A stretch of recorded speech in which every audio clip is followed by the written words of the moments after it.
Ruhina, pinatay mo ang boss mo. Meron kang mga kasama, pinatay mo ang boss mo.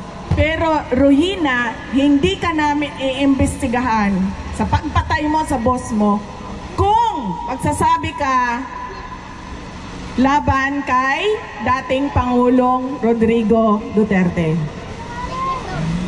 Witness siya.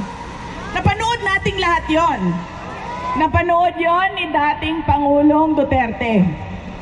Pero, may ginawa ba si dating Pangulong Duterte kay Ruhina?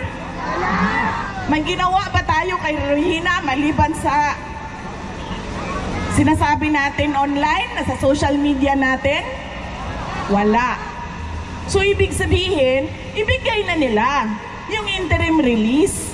Ang tagal na ng mga witnesses na nandyan. Walang nangyari sa kanila. Hindi pa siya